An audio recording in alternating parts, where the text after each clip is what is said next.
ஒரு முறை திருடன் ஒருவன் சிம்மபுரி நாட்டு மன்னரின் அரண்மனைக்குள் திருடுவதற்காக சென்றான். அந்த சமயம் அரசர் தமது குலகுருவுடன் ஏதோ பேசிக்கொண்டிருந்ததை கண்டான். மறைவாக ஒளிந்திருந்து அவர்கள் என்ன பேசுகிறார்கள் என்று அவன் கேட்டான்.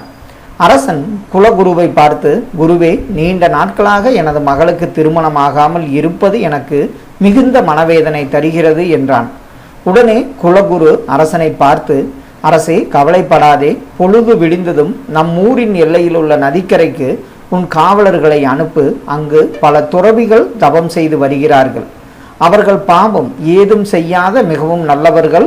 அவர்களில் ஒருவர்தான் உன் மகளுக்கு ஏற்ற கணவர் என்றார்.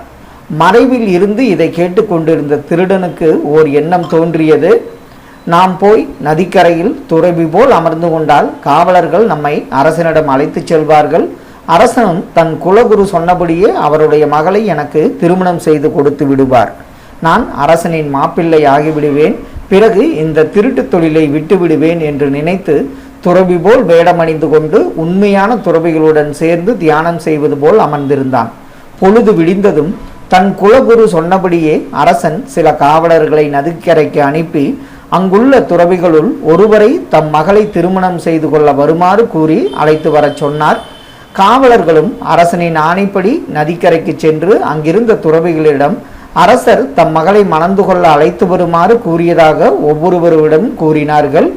அனைத்து ஆசிகளையும் துறந்து இறைவனடி சேர்வதற்காக தவம் புரியும் இந்த துறவிகள் காவலர்களின் கோரிக்கையை ஏற்றுக்கொள்ளவில்லை.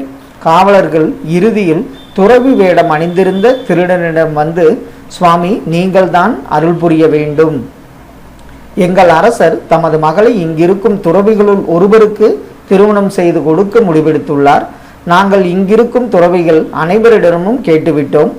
ஒருவரும் வருவதாக தெரியவில்லை. தாங்கள் ஆவது அருள் கூர்ந்து எங்களுடன் வந்து எங்கள் இளவரசியை திருமணம் செய்து கொள்ள வேண்டும் என்றனர். இதை கேட்ட துறவி வேடத்தில் இருந்த திருடன் சற்றும் நேரம் சிந்தித்தான். இங்குள்ள அனைத்து துறவிகளும் உண்மையான துறவிகள், நல்லவர்கள். அதனால்தான் இவர்களுடைய வேண்டுகோளை அவர்கள் ஏற்கவில்லை. நாம் உடனே ஒப்புக்கொண்டால் நம் மீது மன்னர் சந்தேகப்படுவார் என்று மனதில் நினைத்தான். இச்சமயத்தில் நாமும் உண்மை துறவிகளைப் போல இருக்க வேண்டும் என்று எண்ணியவனாய் அமைதியாய் இருந்தான். காவலர் வெகு நேரம் கெஞ்சியும் கேட்டும் துறவி வேடத்தில் இருந்த திருடன் ஒன்றும் கூறாமலேயே மௌனமாக இருந்தான். பின்னர் காவலர்கள் அரண்மனைக்கு திரும்பிச் சென்று அரசனை பார்த்து, அரசே, நதிக்கரையில் தவம் செய்யும் துறவிகள் எல்லோரிடமும் தாங்கள் கூறியதை சொன்னோம். ஒருவர் கூட எங்கள் கோரிக்கையை ஏற்றுக்கொள்ளவில்லை. தனியாக உட்கார்ந்து இருக்கும் ஒரு துறவி மட்டும் ஒன்றும் கூறாமல் மௌனமாக இருக்கிறார். ஒருவேளை தாங்கள் நேரடியாக சென்று அழைத்தால் அவர் வருவார் என்றனர். அரசனும் உடனே புறப்பட்டான். அரசன் துறவி வேடத்தில் இருந்த திருடனை பார்த்து, ஐயா, தாங்கள் அருள் கூர்ந்து என் மகளை திருமணம் செய்து கொள்ள வேண்டும் என்றான். அரசன் கூறியதை கேட்டதும் துறவி வேடத்தில் இருந்த திருடன் ஒரு கணம் சிந்தித்தான். இந்த நிலையில் உண்மையான துறவி என்ன பதில் கூறுவார் என்று நினைத்து பார்த்தான். உண்மையான துறவி ஒன்றும் கூறாமல் மௌனமாக இருப்பார் என்பதை அறிந்தான். அவனும் அவ்வாறே மௌனமாக இருந்தான். அரசன் தன் நாட்டில் பாதியை அவனுக்கு அளிப்பதாகவும் தன் மகளை மணந்து கொள்ளுமாறும் வேண்டினான். அப்பொழுதும் திருடன் உண்மையான துறவி போல் மௌனமாக இருந்தான். முடிவில் அரசன், சுவாமி, என் மகளை தங்களுக்கு தருவதுடன் என் நாடு முழுவதையும் உங்களுக்கு தருவதாக கூறியும் தாங்கள் என்னுடன் வர சம்மதிக்காமல் இருப்பதிலிருந்து தாங்களே உண்மையான நல்ல துறவி என்று கண்டுகொண்டேன்.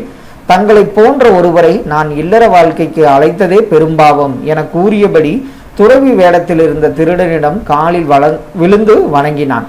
இதை கண்ட துறவி வேடத்தில் இருந்த திருடன் ஆழமாக சிந்திக்க தொடங்கினான். நாம் உண்மையான நல்ல துறவி இல்லை, நல்லவர்கள் போல் வேஷம் போட்டு கொண்டிருக்கிறோம். இந்த வேஷத்திற்கு இவ்வளவு மதிப்பு கிடைக்கிறது என்றால் உண்மையான நல்ல துறவியாக நாம் ஆகிவிட்டால் இதைவிட மிகப்பெரிய அளவில் மதிப்பும் மரியாதையும் கிடைக்கும் அல்லவா? நாம் ஏன் உண்மையான துறவி ஆகிவிடக்கூடாது? இவ்வாறு சிந்தித்து திருடன் அன்று முதல் உண்மையான நல்ல துறவியாக மாறிவிட்டான்.